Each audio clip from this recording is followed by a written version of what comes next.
Hello students, welcome to Gyan Tatti college YouTube channel. BSc final year quantum physics को continue करते हैं। Last lecture था हम एनफ्रस थ्योरम कर चुके थे, एनफ्रस प्रमेय का पार्ट 1 कर चुके थे। आज उसके सेकेंड पार्ट को कंप्लीट करेंगे। तो एनफ्रस थ्योरम के पार्ट 1 में हमने लास्ट लेक्चर में जो पार्ट 1 किया था, आपने क्या किया था, एनफ्रस थ्योरम क्या होती है कि क्लासिकल मैकेनिक्स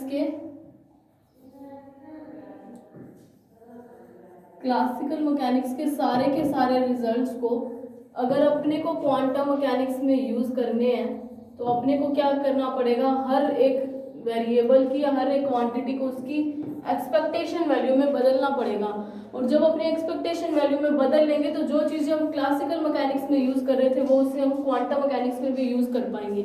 यही एनफ्रस थ्योरम का स्टेटमेंट था, जिसके अंदर अपनों ने क्या प्रूफ किया था, P is equals to m v. ये अपने को पता है होता है, तो अपनों ने expectation value of P is equals to m into expectation value of V के इक्वल हमने इसके पार्ट फर्स्ट में हम प्रूफ कर चुके हैं। और मैंने आपको बताया था कि पार्ट सेकंड में क्या करेंगे, हम फोर्स को प्रूफ करेंगे। Expectation value of force is equals to rate change of momentum के इक्वल आता है एक्सपेक्टेशन वैल्यू ऑफ मोमेंटम के। ये चीज प्रूफ करनी थी हमने, और इसके लिए हम कल कुछ मतलब इसको कुछ थोड़ा सा सॉल्व कर भी चुके थे कि कैसे इसको सॉल्व करते हैं। अगर आप लास्ट लेक्चर में देखोगे तो वहाँ पे हमने एक्सपेक्टेशन वैल्यू मतलब हमने इतना काम कर चुके थे। मैंने आपको क्या बताया था कल पार्ट फर्स्ट में कि हम LHS लेके चलेंगे, RHS अपने आप आएगा, जिसके अंदर अपनों ने क्या लिखा था, m dx अपॉन dt। और अपनों ने क्या किया था, x expectation value of x अपने को निकालनी आती है। फिर अपने को क्या पता था, d बाई dt इसका पार्शियल डेरिवेशन करना है। फिर क्वांटम मैकेनिक्स में हमारे पास श्रोडिंगर इक्वेशन आई थी, तो उसी श्रोडिंगर इक्वेशन को यूज करके हमने जो भी यहाँ पे उसके अंदर क्या बना था, तो जब अपनों ने x की वैल्यू निकाली थी एक्सपेक्टेशन वैल्यू करके जो भी हमारे पास आई थी, फिर d बाई dt किया था, उसका स्टेप बाय स्टेप भी चले थे जो भी वैल्यू आई। फिर अपने पास यहाँ पे क्या बना, d by dt Sai star बना था। और अपने को इसी चीज की वैल्यू अपने को पता अपने श्रोडिंगर इक्वेशन से निकाल सकते थे। और अपने इसी की वैल्यू क्या किया, श्रोडिंगर इक्वेशन से निकाला और उसके अंदर वैल्यू रखी। फिर अपनों ने क्या किया था, इंटीग्रेशन किया था। और अपनों ने देखा था जब हम अनंत पे अप्रोच करते हैं, जब अनंत की तरफ जा रहे होते हैं और अनंत प्लस माइनस इन्फिनिटी लेते हैं कि टोटल स्पेस कवर हो जाए, जितना स्पेस हो सकता है। और अपने को पता है मैक्सिमम सबसे बड़ी डिजिट हम इन्फिनिटी लेते हैं, तो अनंत प्लस माइनस अनंत तक है, ठीक है, स्पेस है। तो जब अपने अनंत पे जा रहे होते हैं, x टेंड्स टू इन्फिनिटी, उस टाइम वेव फंक्शन साई जो होना शुरू हो जाता है, वो वैनिश शुरू हो जाता है। वैनिश मतलब साई टेंड्स टू जीरो, और अगर साई जीरो तो del psi upon del x tends to zero, psi star tends to zero, del psi star upon del x tends to zero. और वही चीजें हमने उस इक्वेशन के अंदर पुट की थी, और उसके बाद अपने पास अपने आप ही वो p की फॉर्म में बना था, जिसको अपने ने ऐसे करके लिखा था, ठीक है। तो ये हमने पार्ट फर्स्ट में किया था। और पार्ट सेकंड में हमने कल क्या किया था, अपनों ने देखा था कि p अपने को ये चीज प्रूफ करनी है। तो देखो अपने को पता है, स्टेप बाय स्टेप चलेंगे। पहले p के प्रत्याशा मान, p का प्रत्याशा मान मैंने लिख लिया। प्रत्याशा मान क्या होता है, साई स्टार। अब अपने को पता है p जो होता है, p एक ऑपरेटर भी है, p ऑपरेटर की मैंने वैल्यू पुट कर दी यहाँ पे, और उसकी वैल्यू कितनी आती है, minus iota H cut del by del x. ये चीज हम निकाल चुके हैं। प्लस माइनस इन्फिनिटी अपॉन में डॉट dx। v की रिस्पेक्ट करें तो यहाँ पे हम dv लिख देंगे, कैसे भी कर लो, तो नीचे भी इसका उसी के रिस्पेक्ट इंटीग्रेशन करना होता है, साई स्टार साई dx। और अपने को पता है कि टोटल प्रोबेबिलिटी, टोटल प्रायिकता कितनी होती है, एक होती है। तो मैंने उसको क्या किया, एक स्टेप रिड्यूस कर दिया यहाँ पे, डायरेक्ट मैंने उसकी वैल्यू एक रख के ये चीज मैंने यहाँ पे एज इट इज नोट की है, ठीक है। ये हम लास्ट लेक्चर में कर चुके हैं। अब ये चीज अगर हम एज इट इज नोट कर रहे हैं तो देखो, तो ये चीज आई, और आयोटा एच कट माइनस में वो कांस्टेंट था तो बाहर आ गया। और अपने को आगे क्या पता है, d बाई dt भी किया हुआ, इसका क्या किया हुआ, अवकलन भी किया हुआ विद रिस्पेक्ट टू t, तो मैंने इसका अवकलन भी कर दिया। और अवकलन अपने को सिंपल करना आता है कि ऐसे अवकलन हो जाता है। अब जैसा हम फर्स्ट पार्ट में कर रहे थे, फर्स्ट पार्ट में हम क्या कर रहे थे, x किया, एक्सपेक्टेशन वैल्यू ऑफ x निकाली, फिर d बाई dt किया, और उसके अंदर अपने के पास क्या निकला, x d by dt Sai star dx बना। जब ये चीज थी तो हमने क्या लगाई, श्रोडिंगर इक्वेशन। तो अब यहाँ पे भी देखो सेम चीजें बन रही हैं, तो हम इसको भी श्रोडिंगर इक्वेशन से सॉल्व करेंगे। दोनों पार्ट एक जैसे हैं और पेपर के अंदर इसके आने के चांसेस सबसे ज्यादा होते हैं इस यूनिट में। ये क्वेश्चन तो आपको ऑलमोस्ट हर पेपर में दिखेगा अगर आप 5 ईयर देखते हो तो अब देखते हैं इसको आगे कैसे सॉल्व करें। आप इसको दे लो कोई इक्वेशन नंबर, इसको दे लो 1, इसको दे लो आप 2, ठीक है। अब इसको आगे सॉल्व करते हैं। तो अपने को श्रोडिंगर समीकरण पता है जो हम डेरिवेट कर चुके हैं, हमें डिराइव करनी आती है श्रोडिंगर इक्वेशन, वी नो वो कितनी होती है minus H cut square upon iota H cut del by del psi over del t is equals to minus H cut square upon 2m del square psi upon del x square plus v psi, है ना। H cut की value हम सबको पता है, H cut क्या होता है h अपॉन 2 पाई, जहाँ पे h प्लांक कांस्टेंट और उसकी वैल्यू रखो तो इसकी 1.054 इंटू 10⁻⁻³ जूल इंटू सेकेंड आती है, ठीक है। ये हम पता नहीं कब से ये एच कट की वैल्यू कर रहे हैं, जब से हमने क्वांटम मैकेनिक्स शुरू की है पढ़नी। तो देखो अब अपने को क्या चाहिए, यहाँ पे डेल साई स्टार है और मेरे पास क्या है साई बाय टी है ना। तो साई स्टार करने के लिए मैं इसका कंजुगेट ले लूं, टेकिंग कंजुगेट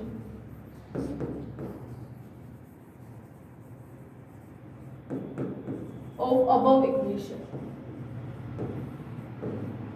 ऊपर लिखी समीकरण का संयुग्मी लेने पर अपने को पता है जहाँ पे आयोटा होता है वहां का sign change, minus iota H cut del psi star upon del t is equals to minus H cut square upon 2m del square psi star हो जाएगा upon del x square plus v psi star. तो ये चीज हमारे पास बन गई। और देखो आयोटा एक माइनस आयोटा एच कट पड़ा भी है, तो मतलब पूरे इस टर्म की वैल्यू आ गई अपने पास। किस टर्म की वैल्यू आई, एक तो इसकी वैल्यू अपने ने निकाल ली और एक इसकी निकाल ली, है ना। मतलब इन दोनों के मल्टीपल की वैल्यू मैंने निकाल चुकी हूँ। अब देखो अपने को आगे क्या चाहिए, यहाँ पे क्या है del square psi x upon del x t. तो अगर इसी समीकरण का मैं विद रिस्पेक्ट टू एक्स कर दूं तो ये टर्म बन जाएगी अपने पास। तो अब देखो इसको कोई इक्वेशन दे लेना 3, इसको दे लो 4, समीकरण 3 का x के सापेक्ष अवकलन करने पर, पार्शियल अवकलन करने पर, आंशिक अवकलन करने पर क्यों किया मैंने x के सापेक्ष अवकलन, क्योंकि यहाँ पे मेरे पास क्या पड़ा है del square psi upon del x del t, और हमें हमारे पास श्रोडिंगर इक्वेशन में del psi by del t के टर्म्स में है और अपने को x के टर्म्स में लेके आना है इस चीज की वैल्यू रखने के लिए। तो मैं इसका क्या कर रही हूँ डिफरेंशिएशन कर रही हूँ। तो यहाँ पे क्या आएगा iota H cut del square psi upon del x del t बन जाएगा is equals to minus H cut square upon 2m as it is, और इसका करूंगी तो इसका ट्रिपल डेरिवेटिव हो जाएगा डेल की cube psi upon del x की क्यूब, 3 बोलते हैं इसको, plus del by del x v into psi, इसका भी अवकलन है। इसको दे लो समीकरण नंबर 5। अब क्या करेंगे, हमारे पास वैल्यूज आ गई जिनकी हमें वैल्यूज रखनी थी। तो एक तो इसकी वैल्यू आ गई, एक इसकी आ गई। मैं इन दोनों की वैल्यू क्या करती हूँ इस इक्वेशन के अंदर रख देती हूँ। कौन सी समीकरण नंबर 2 के अंदर। तो समीकरण 4 व 5 का मान समीकरण 2 में रखने पे तो देखो क्या आता है अपने पास।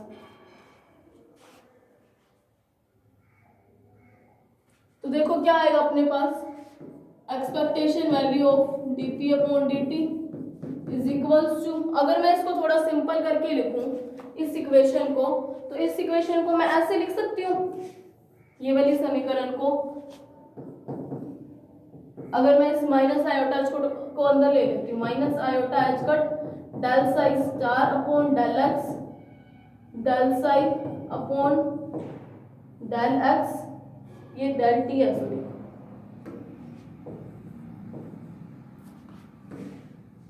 Del t del x d x minus iota H cut.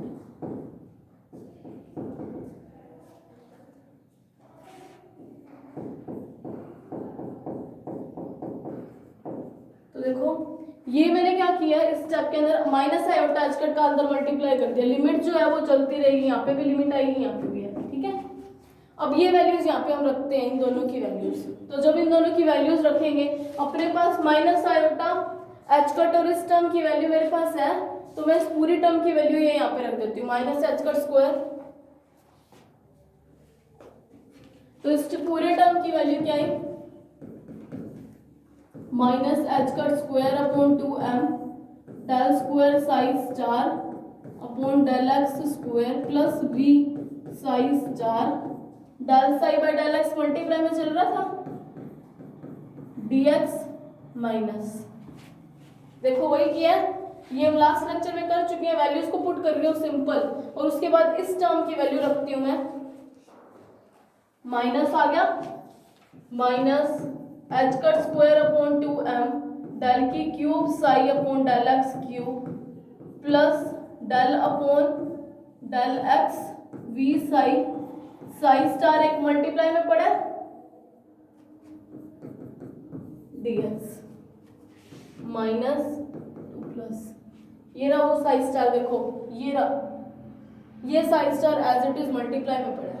अब भी उसको सोल्व करते हैं, सोल्व कैसे कर सकते हैं, थोड़ा सा और हम सोल्व कर सकते हैं। अगर मैं ये minus H cut square by 2m common ले लूं, लिमिट तो सेम है इसलिए ले सकती हूँ, विद रिस्पेक्ट टू जिसके कर रहे हैं वो भी सेम है, minus H cut square upon 2m मैंने कॉमन ले लिया, तो यहाँ पे क्या बनेगा del square psi star upon del x square into ये टर्म भी आएगी del psi upon del x, और देखो यहाँ से जब मैं h cut square upon 2m common लूंगी, यहाँ पे माइनस इंटू माइनस होगा तो प्लस हो जाएगा, और मैंने माइनस का H cut square upon 2m common लिया तो माइनस, और यहाँ पे क्या बना साई स्टार का एक मल्टीप्लाई चल रहा था, ये रहा वो साई स्टार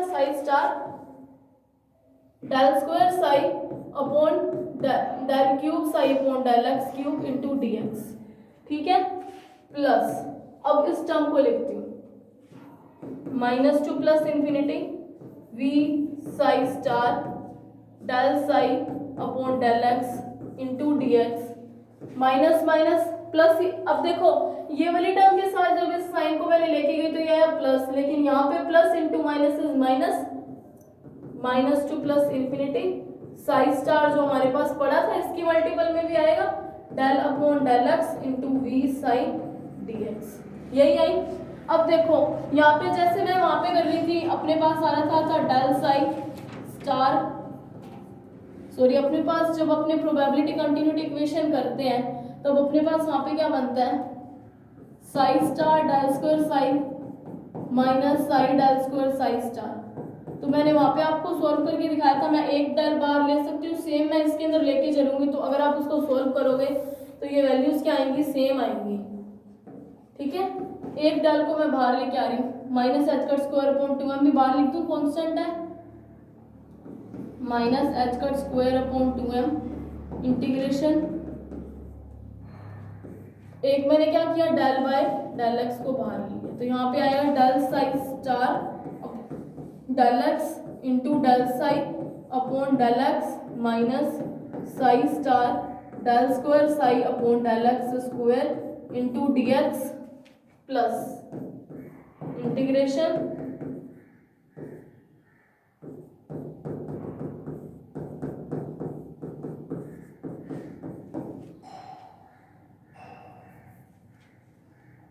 माइनस, अब मैं इसका अगर बाय पार्ट्स इंटीग्रेशन डिफरेंशिएशन करूँ इस टर्म का, तो u इंटू वी का फॉर्मूला लगा सकती हूँ, तो एक बार v कांस्टेंट की तरह बाहर del psi upon del x into dx, फिर माइनस का साइन चल रहा था तो माइनस प्लस माइनस, देखो ऐसे कर,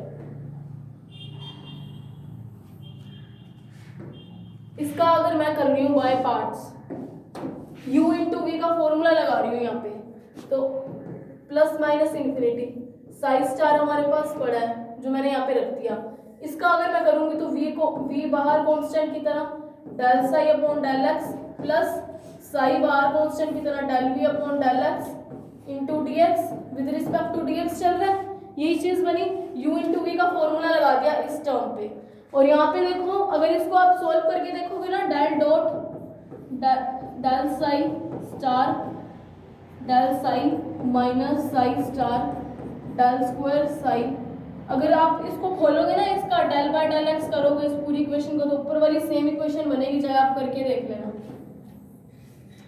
ठीक है। अब देखो यहाँ पे अब देखो मैं क्या कर सकती हूँ, इंटीग्रेशन कर सकती हूँ इस टर्म का। अब मैं इंटीग्रेशन करती हूँ तो डेल बाय डेल एक्स का करूंगी, अगर कुछ होता है upon del by del x होता है तो उसका एज इट इज आ जाता है। तो अगर इसको मैं इंटीग्रेटिंग बाय पार्ट करूं समाकलन करने पर इस वाली टर्म का, तो अपने को पता है 1 dot del psi star upon del x into del psi upon del x minus psi star del square psi upon del x square, जिसके ऊपर लिमिट आएगी प्लस अनंत से माइनस अनंत, माइनस साइन जो बाय पार्ट्स करते टाइम आता है यू इंटू वी से, integration -2 plus infinity del psi star upon del x del psi upon del x minus psi star del square psi upon del x square into d x with respect to d x चल रहा है। देखो मैंने क्या किया, इसको मैंने first मान लिया और इस पूरी टर्म को सेकंड मान लिया, तो मैं जब इसका अवकल समाकलन करूंगी तो वो ऐसे ही आएगा। और अपने क्या करने हैं, और ये वाली दो टर्म्स भी एज इट इज आएंगी, plus v psi star del psi upon del x d x minus psi star का मैं मल्टीप्लाई कर रही हूँ अंदर v del psi upon del x d x, यहाँ पे बाहर माइनस था और अंदर प्लस है तो ये माइनस हो जाएगा, -2 प्लस इंफिनिटी लिमिट चल रही है सबकी, ठीक है। यहाँ पे लिमिट रहेगी है -2 प्लस अनंत लिमिट, जब यहाँ पे करूंगी psi star del v upon del x into d x. देखो अब देखो क्या किया हुआ, इसी साई स्टार का अंदर मल्टीप्लाई कर दिया। जब मैंने इस साई स्टार का मल्टीप्लाई किया तो एक चीज दिखी कि v इंटू साई स्टार, क्या चीज देखी कि ये वाली चीज और ये वाली चीज दोनों कॉमन है, दोनों एक ही जैसी और प्लस माइनस में, तो ये दोनों कैंसिल आउट हो जाएंगी। और अपने देखो एक चीज अपने बार बार कर रहे हैं, जब अपने अनंत की तरफ जाता है x टेंड्स टू इंफिनिटी तो साई टेंड्स टू कैसा हो जाता है 0। जब अपने अनंत पर पहुंच जाते हैं तो तरंग फलन साई वैनिश होना शुरू हो जाता है। वैनिश होना मतलब साई का मान 0 होना शुरू हो जाता है। जब साई 0 तो अपने को पता है del psi by del x भी 0, del psi star upon del x भी 0, साई स्टार भी 0। कैसे 0? क्या कर रहे हैं, लिमिट कैसी है, प्लस माइनस अनंत की है, पूरे स्पेस की बात की थी तो प्लस माइनस अनंत यानी कि x टेंड्स टू अनंत जा रहा है। अगर x अनंत जा रहा है तो साई कैसा होना शुरू हो जाता है, वैनिश होना शुरू हो जाता है, यानी कि साई टेंड्स टू 0। अगर साई 0 तो del psi by del x भी 0, del psi star by del x भी 0, साई स्टार भी 0 और ये भी 0। अगर इन सब की वैल्यू 0 तो मतलब इंटीग्रेशन की वैल्यू 0। अब देखो इसको मैं फिर से सॉल्व करूँ, अगर इस वाले टर्म को, ये देखो इंटीग्रेशन, एक मिनट ये मैं रब कर रही हूँ,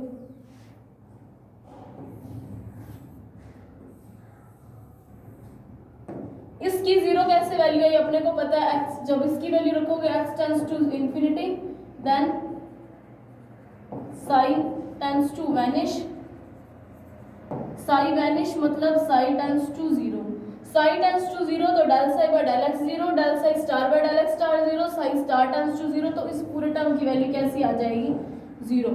अब देखो सेम चीज यहाँ पे करनी हूँ, अब मैंने इनकी वैल्यूज तो एक बार श्रोडिंगर इक्वेशन से रख ली थी, अगली बार भी रखूंगी तो वो भी डिफरेंशियल इक्वेशन है तो वो भी डिफरेंशियल के फॉर्म में ही आएंगे, डिफरेंशिएशन की फॉर्म में। इसको इंटीग्रेशन चाहे कितना ही करते जाओ, x टेंड्स टू अनंत है, अगर x टेंड्स टू अनंत है तो साई टेंड्स टू कैसा आ जाएगा 0, साई टेंड्स टू 0, तो इस इंटीग्रेशन की वैल्यू भी क्या आएगी 0 आएगी हमारे पास।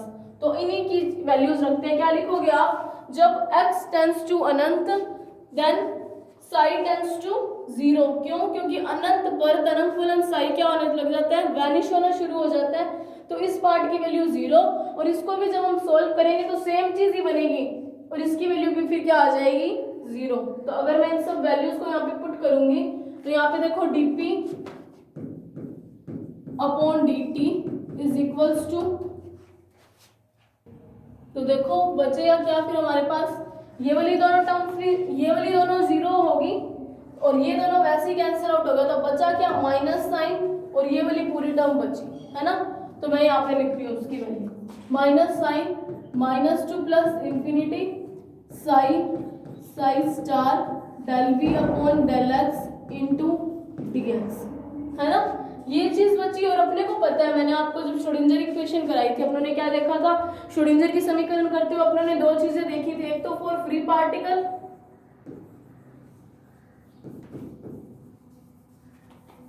एक फॉर पार्टिकल अंडर फोर्स, मुक्त कण के लिए और बाह्य बल की उपस्थिति में।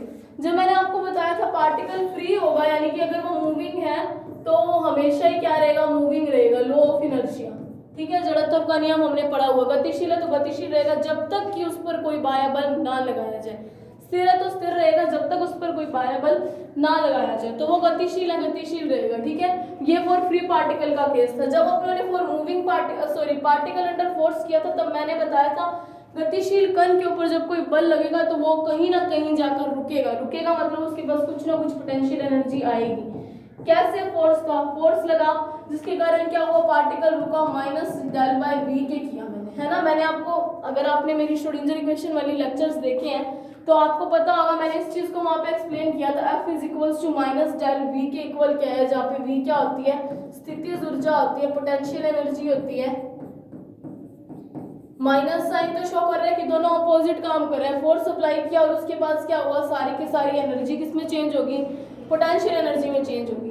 यहाँ पे मेरे पास कुछ ऐसी चीज ही बनती है, अगर ये 3D होती तो देखो मैंने क्या किया, माइनस साइन इंटीग्रेशन, इसको मैं क्या कर सकती हूँ, psi star del dot v लिख दूं फॉर 3D इंटू dx। अब मैंने क्या किया, इस माइनस साइन को अंदर ले ली, प्लस माइनस इंफिनिटी चलती रहेगी limit, Sai star into Sai, ये साई है। देखो चाहे मैं साई स्टार साई लिखूं चाहे साई स्टार लिखूं, बात एक ही। आप ये मत सोचना कि ऊपर साई इंटू साई स्टार है, नीचे साई स्टार इंटू साई लिख दिया, बात एक ही आएगी।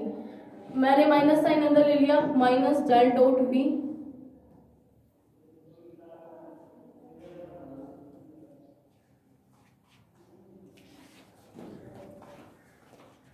माइनस साइन क्या किया, अंदर ले लिया। अब जब मैंने अंदर ले लिया तो अपने को पता है कि वो किसके इक्वल आएगा, एफ के।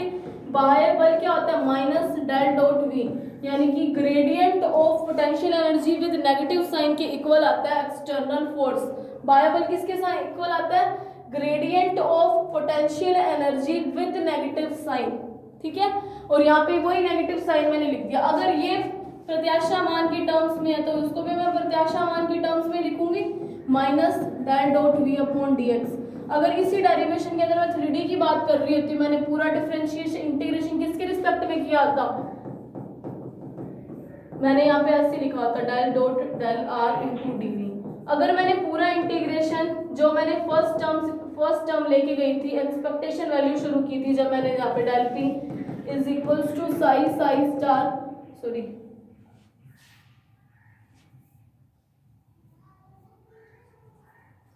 जब मैंने क्या किया था, psi star minus iota H cut del by del x into psi. अगर मैंने यहाँ पे 3D की बात की होती ना तो मैं यहाँ पे ऐसे लिखती, psi star minus iota H cut del upon del are into D V with respect to V करती।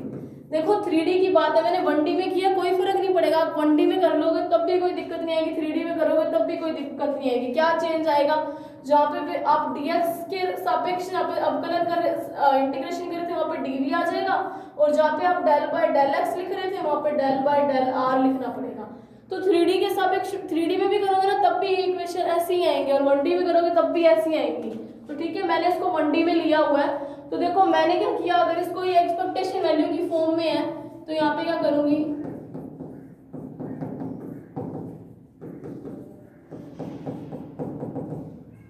ये मैं एक्सपेक्टेशन वैल्यू ऑफ एफ लिख लूं, क्योंकि यही वैल्यू मैंने क्या किया था, मैंने आपको क्या बताया, फोर्स इसके इक्वल होता है, और ये अगर एक्सपेक्टेशन वैल्यू में चल रहा है तो ये भी एक्सपेक्टेशन वैल्यू में ही आएगा, डॉट dx। अब देखो अपने को पता है, अगर मैं इस f को, अपने को क्या पता है कि टोटल जो डिफरेंशिएशन कुल प्रायिकता को शो कर रही है इतनी इतनी टर्म।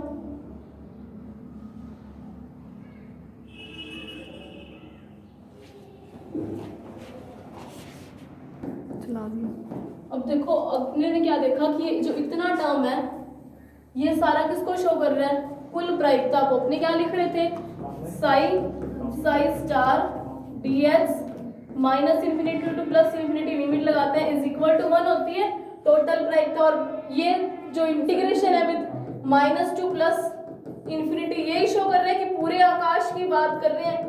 जब अपने पूरे आकाश होल स्पेस की बात करते हैं तो प्रायिकता कुल मैक्सिमम प्रायिकता 1 होती है, तो मैं वही इसकी वैल्यू रख रही हूं। तो f डॉट 1 कैसे, f dot psi star dx plus minus अनंत, और ये टोटल प्रोबेबिलिटी को शो कर रही है।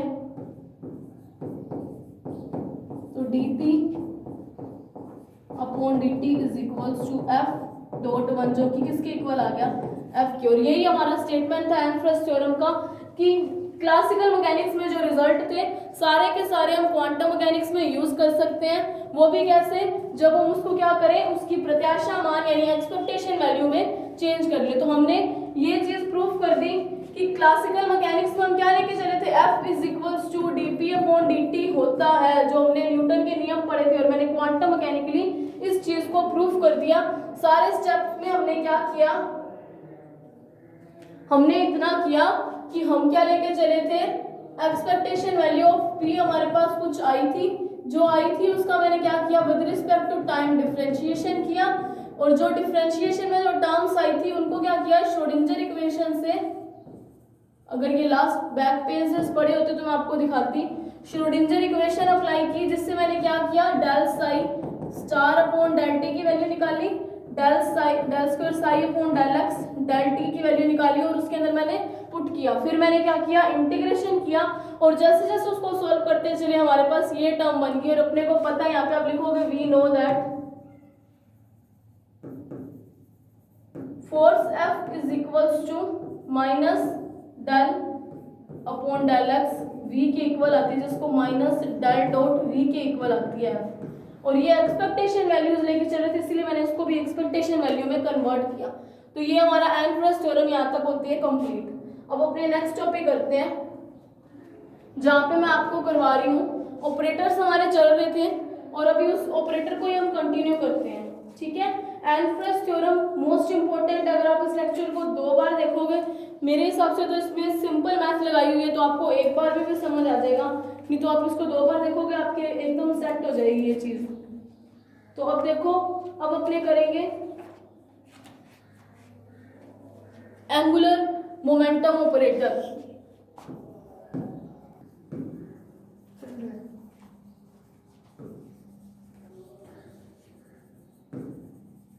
एंगुलर मोमेंटम ऑपरेटर, जैसे अपनों ने पी ऑपरेटर की वैल्यू निकाली थी, जिसकी वैल्यू आई थी minus iota H cut del upon del x, और अपनों ने काइनेटिक एनर्जी ऑपरेटर की वैल्यू निकाली थी के, जिसको मैं लिख दूं अगर ओनली, तो उसकी वैल्यू क्या आई थी, minus H cut square upon 2m del square upon del x square, है ना। उसी तरीके से अब हम किसकी वैल्यू निकालेंगे, एंगुलर मोमेंटम ऑपरेटर यानी कोणीय संवेग संकारक। अपने को पता है अगर मेरा कोणीय संवेग L है तो L इज इक्वल टू क्या होता है, L vector is equal to R vector cross P vector होता है, जो हम बहुत बार अगर अपने एंगुलर की बात करते हैं तो उसको R क्रॉस कर देते हैं। तो मैंने क्या मान लिया, माना लेट L वेक्टर कोई वेक्टर है जिसकी वैल्यू क्या है, Lx i cap plus Ly j cap plus Lz k cap है, ठीक है। सिमिलरली R वेक्टर कोई वेक्टर, अपने को पता है एंगुलर मोमेंटम का ये वाला जो फॉर्मूला हम 11th क्लास में भी पढ़ते आ रहे हैं, जहाँ पे अपने कोणीय पे स्विच करते थे, angular velocity, angular momentum, angular कुछ भी जब अपने मूव करते थे तो वहाँ पे अपने देखते थे कि उसको R से मल्टीप्लाई करते थे, वो भी कैसा, क्रॉस प्रोडक्ट करते थे। तो R vector is equals to, मैंने मान लिया कि वो कैसा है, x i cap plus y j cap plus z k cap, 3 dimensional की बात कर रही हूँ। सिमिलरली P भी एक वेक्टर क्वांटिटी, तो उसको भी ऐसे लिख सकती हूँ, px i cap py j cap plus pz k cap. अगर ये है तो मैं L वेक्टर की यहाँ पे वैल्यू रखती हूँ। L वेक्टर की वैल्यू कैसे निकलेगी, तो L vector is equals to R cross P है, क्रॉस प्रोडक्ट अपने को पता है कैसे सॉल्व करते हैं, i cap j cap k cap, ये हमें करना आता है। R क्रॉस P था तो R की वैल्यू रखी x y z, यही है i कैप की, i कैप वाला टर्म क्या है, x j वाला y z k, ठीक है। और इसकी वैल्यू क्या है, px py pz जेड। और एल की वैल्यू हमारे पास क्या है, ये एल एक्स आई कैप एल वाई जे कैप एल जेड के, है ना। अब इस क्रॉस प्रोडक्ट को मैं सॉल्व करूं तो अपने को करना आता है इसको सॉल्व करना। जब अपने आई कैप करते हैं तो इसको अपने हाइड कर लेते हैं और Y P Z minus Z P Y करते हैं, है ना। तो i cap into Y P Z minus Z P Y plus, अब सेम हमें वाई का निकालना है। जब हमें y का निकालना है तो इस वाली लाइन को हाइड कर लेते हैं और यहाँ पे एक नेगेटिव साइन होता है इसलिए मैं उल्टा मल्टीप्लाई कर रही हूँ, Z P X minus X P Z plus, similarly हमें z का करना है तो इसको हाइड करूंगी और इसका कर दूंगी x P Y minus y P x.